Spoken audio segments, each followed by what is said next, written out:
Kuya Mark, nabanggit mo na yun na kapag nagkaroon ka ng property, ayan, ng mga ari-arian, dapat nagpaplano ka na ng estate planning. Ito ba ay same sa paggawa ng will na agad? Yung last will, iba yun. Okay? Ay, ba yun? May iba na hindi gagawa ng last will. Kasi ang mga Pilipino, we are very, Jasmine, we are very conservative.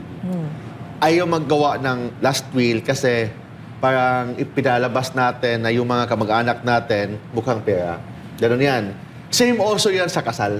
Alam mo yung kasal? Yes. Yung tinatawag na prenuptial Prenup. agreement. Yes. Example, may asawa, may boyfriend ka.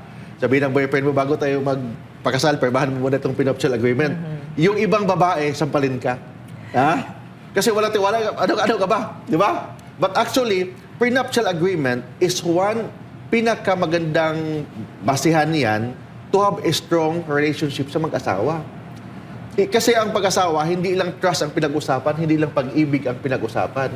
It includes also crisis, mga disputes kung mag-away-away kayo, paano mapunta yung mga properties na ikaw yung bumili, paano mapunta yung mga properties na bigay sa iyo ng tatay mo, nanay mo, makisalo ba yung asawa mo or hindi mo pwedeng isalo diyan. So it will also covers also mga disputes. But of course, Filipino, we are very traditional na kahit na sa mag-asawa, pag pipirmahan mo ng boyfriend mo ng prenuptial, baka sampalin ka, ganoon.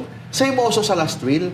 Last will, ayaw gumawa ng last will yung tayo, ayaw tayo gumawa ng last will kasi parang pinalabas natin na mukha yung mga kamag-anak natin, pera, kwarta lang ang habol nila sa atin.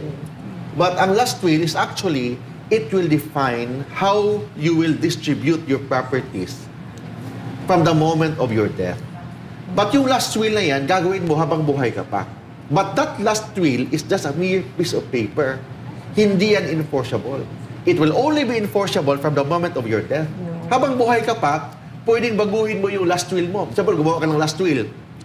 Tapos, nagbago yung isip mo. Pwede mong punitin yung last will mo, gagawa ka na ng bagong last will. Pwede yan. Bakit? Kasi yung last will, yung mga kamag-anak mo, they only have inchoate right.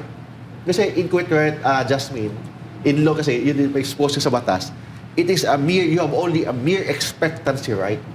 Na-expect ka pa lang, hindi pa hinog yung karapatan mo. Kasi buhay pa yung tatay mo, nanay mo, hilaw pa ang karapatan mo. So, ibig sabihin, ang tatay at nanay mo, pwede pa niya punitin yung last will kasi hindi pa enforceable ang karapatan mo doon. Bakit? Buhay pa sila eh. It will only be enforceable from the moment of the death of the decedent or yung gumawa ng last will.